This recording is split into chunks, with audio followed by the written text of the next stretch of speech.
주님의 사랑이 충만하시기 바라겠습니다. 오늘 말씀은 출애굽기 12장 22절에서 27절입니다. 모세가 홍해에서 이스라엘을 인도하며 그들이 나와서 수르 광야로 들어가서 거기서 사흘 길을 걸었으나 물을 얻지 못하고 마라에 이르렀더니 그곳 물이 써서 마시지 못하겠으므로 그 이름을 마라라 하였더라. 백성이 모세에게 원망하여르되 우리가 무엇을 마실까 하며 모세가 여호와께 부르짖었더니 여호와께서 그에게 한 나무를 가리키시니 그가 물에 던지니 물이 달게 되었더라.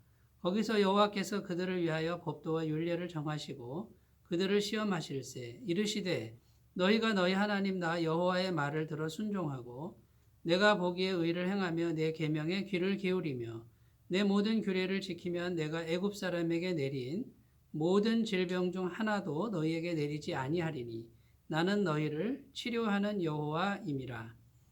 그들이 엘림에 이르니 거기에 물샘 12돌과 종려나무 70그루가 있는지라. 거기서 그들이 그 물 곁에 장막을 치니라. 아멘. 네, 오늘 말씀에 보면 모세가 이스라엘 백성들을 홍해에서 인도해서 수르 광야라고 하는 광야로 들어갔다라고 기록합니다. 그 광야 길을 가는데 3일 동안 길을 갔습니다. 3일 동안 걸어갔다라고 한번 생각해 보십시오. 몸은 얼마나 힘들었겠습니까? 광야의 3일 길을 걷다 보니 마실 물이 다 떨어져 버렸습니다. 물을 구하는데 마라라고 하는 곳에 이르렀는데 물이 있었습니다. 그런데 안타깝게도 그 물은 써서 마실 수가 없었다는 것이죠. 이때 이스라엘 백성들은 모세를 원망합니다. 오늘 말씀 24절에 보면 그냥 원망했다라고 우리가 무엇을 마실까 이렇게 점잖게 표현되어 있지만 아마 모세에게 상당한 공격을 했던 것 같습니다. 25절에 보면 모세가 이 문제를 가지고 여호와께 부르짖어 간절히 기도했다라고 기록합니다. 그때 하나님께서 응답하셨는데 한 나무를 물에 던지라 이렇게 말씀하셨고 모세는 그 말씀에 순종했더니 그 쓴 물이 아주 단물이 되어서 그 수많은 백성들이 또 가축과 짐승들이 그 물을 마셨다라는 것이죠. 그때 하나님께서 그 이스라엘 백성들에게 율례를 정하셨습니다. 법도와 율례를 정하시고 너희가 만일 나 여호와의 말을 들어 순종하고 내가 보기에 의를 행하며 내 계명에 귀를 기울이며 내 모든 규례를 지키면 내가 애굽 사람에게 내린 질병 중 단 하나도 너희에게 내리지 않겠다. 그러면서 나는 너희를 치료하는 여호와다 이렇게 말씀하셨다라는 것입니다. 오늘 말씀에서 우리는 하나님의 마음을 우리가 좀 살펴봐야 되겠습니다. 그 하나님의 간절한 마음이 무엇이겠습니까?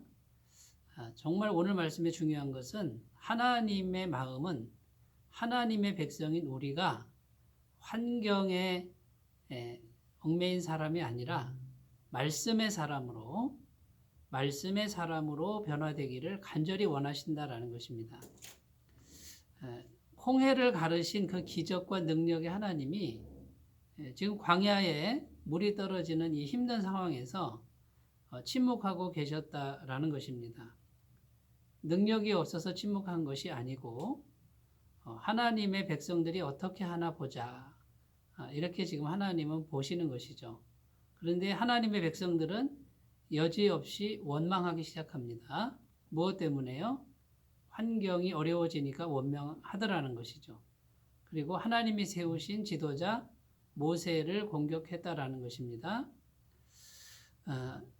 아직 믿음의 사람으로 성숙하지 못했다라는 것을 하나님은 정확하게 보시고 이제 무엇을 말씀하십니까? 환경은 금방 바꿔주실 수 있는 하나님이 뭐라고 말씀하시냐면 법도와 율례를 정하셨다 이렇게 기록합니다. 결국 말씀을 주시고 말씀을 잘 듣고 지키고 순종하면 질병 중 하나도 내리지 않고 쓴 물이 단물이 되도록 치료해 주겠다. 모든 것을 회복시켜 주시겠다라고 이렇게 말씀하신 것입니다.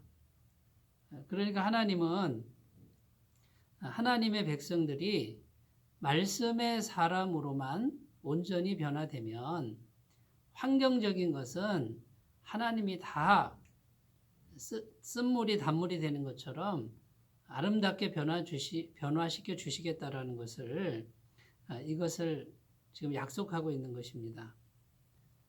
여러분 원망이라고 하는 것, 특별히 환경에 대한 원망이나 사람에 대한 원망은 애굽의 노예 생활에서 몸에 밴 그런 노예의 습관입니다. 자기를 자기 힘으로 보호하려고 하고 자기 것을 계산하는 자기 중심성이며 자기의 욕심의 결과물이라고 할 수 있습니다. 자기 것이 손해보거나 또 그것이 손상이 되면은 즉각적으로 자기가 살기 위해서 공격성을 드러내는 이런 부분들이 전부 애굽의 노예 생활에서 뵌 그런 습관들이죠. 하나님께서는 이것을 버리고 오로지 하나님의 말씀에 순종하는 그런 사람들로만 온전히 바뀌어라. 그러면 내가 어떤 것도 다 해결해 주겠다라고 약속하는 것입니다. 여러분, 우리 인생의 문제의 핵심은 무엇입니까? 많은 분들이 환경이 어렵다라고 말합니다. 성경은 그렇게 말씀하지 않습니다. 우리 인생의 문제의 핵심은 말씀이 있고 없고의 문제고요.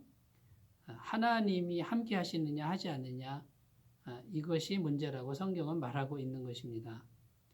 하나님의 말씀 앞에 우리가 온전하게 귀를 기울이고 어떤 일이 있어도 그 말씀을 잘 듣고 순종하는 사람만 되면 나머지는 하나님이 함께 하셔서 하나님의 무한하신 은혜와 하나님의 자비가 끊임없이 우리에게 공급되는 이 진리를 꼭 믿으셨으면 좋겠습니다.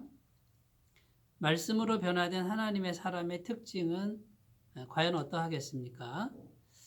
어떤 상황이 와도 원망하는 것을 쉽게 하지 않습니다. 또 어떤 상황이 와도 조급해하는 것을 이제는 다스리는 그런 사람으로 변화됩니다. 왜 그렇습니까? 하나님의 말씀에 순종하기만 하면 하나님이 얼마든지 그 상황을 바꿔주실 것이라는 믿음이 있기 때문입니다. 어떤 상황이 와도 사람에 대한 원망을 회개할 것입니다. 그리고 어떤 상황이 와도 모세처럼 하나님께 부르짖어 간절히 기도할 것입니다. 모든 문제의 해답은 하나님이 하신다는 믿음을 가질 것입니다. 또 매일 주시는 말씀을 겸손히 듣고 순종하는 삶을 추구할 것입니다. 매일 말씀을 들으며 그 말씀을 자기 삶에 적용해서 자기가 회개해야 될 것, 또 고쳐야 될 부분들을 부단히 고쳐 나가는 그런 삶을 경주할 것이 틀림없습니다. 사랑하는 성도 여러분, 오늘 하나님이 이스라엘 백성들에게 말씀하신 그 말씀은 오늘날 우리에게 하시는 말씀입니다. 홍해를 가르시고 10가지 재앙을 행하셨던 하나님이 우리의 인생 속에서 뭔가 침묵하고 계신다 그러면 우리가 해야 될 일은 말씀으로 돌아가는 것이고 하나님의 음성을 찾고 그분께 순종하는 것이라는 것을 꼭 기억하시고 날마다 말씀으로 달려가시는 귀한 삶이 되시기 바라겠습니다. 기도합니다. 아버지 하나님, 너희가 내 법도와 율례를 잘 듣고 지키면 애굽의 질병 중 하나도 내리지 않고 너희를 인도해서 물샘 열들과 종려 70주가 있는 엘림으로 이르게 할 것이다. 오늘 주님의 약속의 말씀을 우리가 믿고 어떠한 일이 있어도 말씀으로 달려가며 말씀으로 우리가 늘 살아가는 귀한 삶이 되도록 도와주옵소서. 예수님의 이름으로 기도드립니다. 아멘. 주께서 함께 하시기를 바라겠습니다. 감사합니다.